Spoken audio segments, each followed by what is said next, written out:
membuat video ini untuk memaparkan hasil diskusi kami dari esai yang telah kami buat dengan judul Penggunaan limbah pertanian sebagai adsorben dalam metode adsorpsi untuk menanggulangi pencemaran merkuri dalam perairan. Video ini dibuat untuk memenuhi tugas mata kuliah pengantar kimia lingkungan dari Ibu Vina Amalia, SPD MSI, selaku dosen pengampu mata kuliah kimia lingkungan. Selamat menyaksikan. Air memegang peran penting bagi manusia karena air dibutuhkan untuk keperluan sehari-hari, seperti untuk minum, mandi, dan mencuci. Air yang digunakan tentunya harus bersih.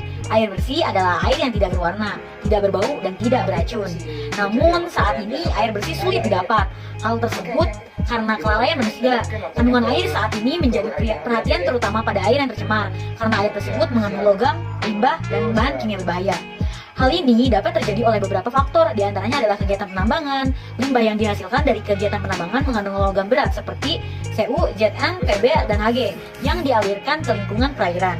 Apabila limbah B3 tidak diolah secara khusus, maka limbah merkuri yang tercemar di perairan terbuka akan merugikan masyarakat sekitar.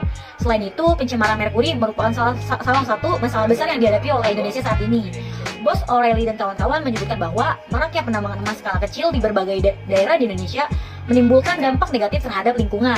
Seperti kita ketahui bersama bahwa lebih dari 2 juta penambang di lebih dari 800 lokasi di seluruh Indonesia menghasilkan 100 ton emas setiap tahunnya. Nah, emisi merkuri yang dihasilkan dari aktivitas tersebut memberikan kontribusi sebesar 57,5% dari total emisi merkuri nasional. Merkuri merupakan logam berat dan tergolong limbah bahan berbahaya dan beracun karena bersifat toksit dan persisten, sehingga dapat membahayakan lingkungan dan manusia. Merkuri menduduki urutan pertama dalam hal sifat racunnya dibandingkan dengan logam berat lainnya.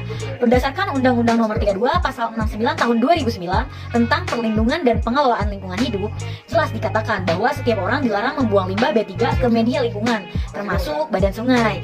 Nah, bila limbah B3 dibuang ke badan sungai, tentu akan mencemari air sungai dan berbahaya bagi kesehatan masyarakat yang menggunakan air sungai tersebut sebagai air minum dan keperluan hidup lainnya. Yuk kita kenali merkuri atau hiraksa ini lebih jauh lagi.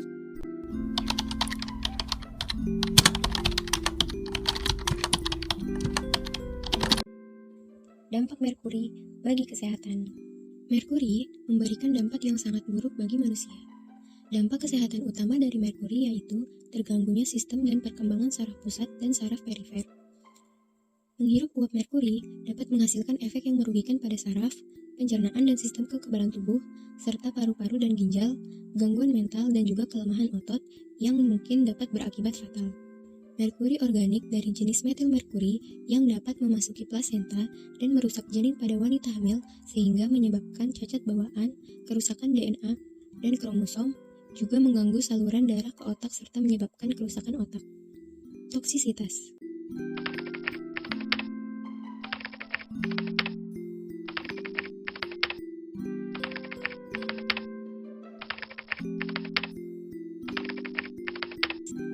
Ginjal merupakan target organ utama di mana merkuri diambil, terakumulasi, dan dapat menyebabkan efek keracunan. Merkuri inorganik lebih beracun bagi ginjal daripada merkuri organik. Namun, merkuri organik lebih mampu menyebabkan efek sistemik termasuk sistem hematopoietik dan jaringan syaraf. Toksisitas kronis dari merkuri organik ini dapat menyebabkan kelainan berlanjutan, yaitu berupa tremor, terasa pahit di mulut, gigi tidak kuat, albuminuria, eksantema pada kulit, dekomposisi eritrosit, serta menurunkan tekanan rendah. Dampak merkuri terhadap lingkungan. Merkuri merupakan jenis logam berat yang berbahaya dan sering mencemari lingkungan. Di antara semua unsur logam, merkuri menduduki urutan pertama dalam hal sifat racunnya dibandingkan dengan logam berat lainnya. Merkuri dapat terakumulasi di lingkungan dan dapat meracuni hewan, tumbuhan, dan organisme. Efek merkuri yang terjadi pada hewan yaitu kerusakan ginjal, gangguan perut, intensitas kerusakan, kegagalan reproduksi, dan juga perubahan. Untuk menghindari penyakit dan gejala-gejala yang telah disebutkan tadi, kita harus mengetahui penanggulangan bagaimana caranya menanggulangi pencemaran merkuri ini. Nah, pada hasil diskusi kami di dalam esai yang telah kami buat itu, di sini menggunakan salah satu metode yaitu dengan metode adsorpsi. Adsorpsi ini merupakan peristiwa penyerapan pada lapisan permukaan atau antarfasa di mana molekul dari suatu materi terkumpul pada bahan pengadsorpsi atau adsorben. Metode adsorpsi ini merupakan salah satu metode pengolahan konvensional terbaik dan sangat umum untuk pengolahan limbah organik dan anorganik, dan juga sangat mudah dalam rekonstruksi serta operasi pemeliharaannya juga mudah. Dengan penggunaan limbah pertanian sebagai adsorben seperti sekam padi dan eceng gondok kering, biaya operasinya itu diharapkan akan lebih murah ya. Dan beberapa peneliti itu telah melaporkan bahwa eceng gondok kering ini mampu menyerap logam seperti Pb2+, dan secara fitoremediasi, eceng gondok juga mampu mengabsorpsi logam merkuri atau logam Hg2+. Nah, demikian pula halnya dengan sekam padi tersebut. Sekam padi tersebut mampu menyerap logam berat seperti merkuri ini, Hg2+. Makanya digunakan metode adsorpsi dengan menggunakan limbah pertanian dari sekam padi dan eceng gondok.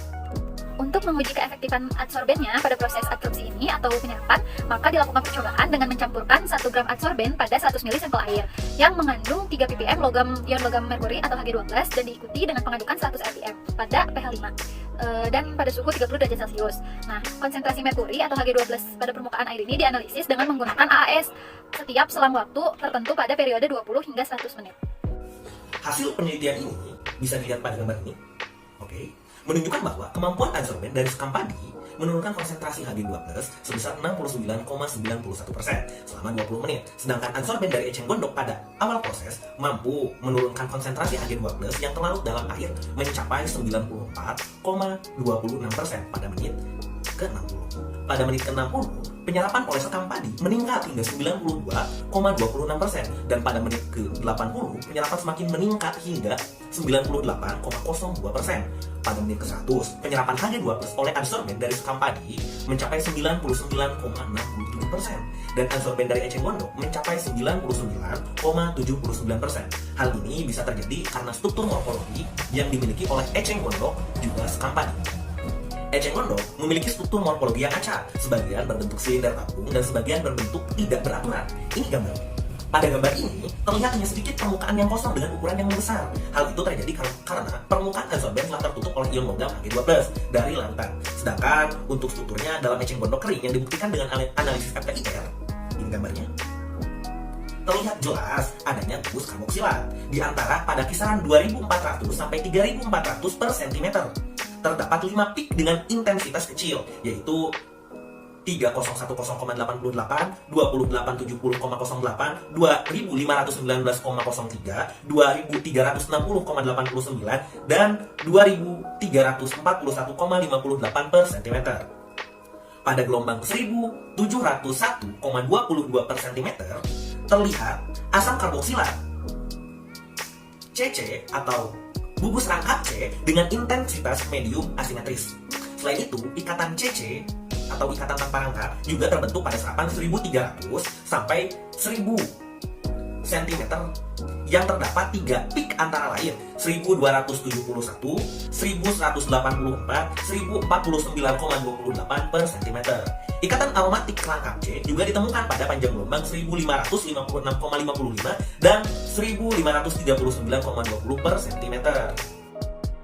Pada sekam padi memiliki struktur morfologi berbentuk silinder dan relatif lebih seragam. Ini gambarnya. Analisis dengan SIM menunjukkan bahwa permukaan adsorben dari sekam padi berserat, berpori, tidak beraturan, mempunyai struktur poros berbeda-beda, dan karakteristik ini dapat menjadikan kondisi optimal dalam penyerapan ion logam Hg2+ berdasarkan hasil adsorpsi yang telah dilakukan dan pengamatan. Dan pengamatan karakteristik adsorben disimpulkan bahwa eceng gondok mampu menyerap ion logam Hg2+ lebih banyak dalam waktu singkat karena memiliki gugus fungsi yang mampu mengikat ion logam Hg2+, dan juga mempunyai struktur permukaan yang acak dibandingkan dengan adsorben sekam padi yang memiliki gugus yang lebih rapih. Sedangkan untuk struktur dalam sekam padi yang terbukti dengan analisis FTIR, ini gambarnya, terlihat bahwa gugus CH aldehyde pada serapan 2916,37 per cm dan 2738,92 per cm merupakan ikatan karboksilat medium. Pada gelombang 1651,07 per cm membentuk gugus rangkap C dengan intensitas medium rocky. Selain itu, juga terlihat gelombang dengan ikatan gugus CC pada 1101,35 per cm dengan intensitas yang sangat kecil. Kita sebagai khalifah fil ard yang ditunjuk Allah hendaknya menjaga bumi titipan Allah ini dengan sebaik-baiknya. Sekian dari kami, kurang lebihnya mohon maaf, semoga bermanfaat. Wassalamualaikum warahmatullahi wabarakatuh.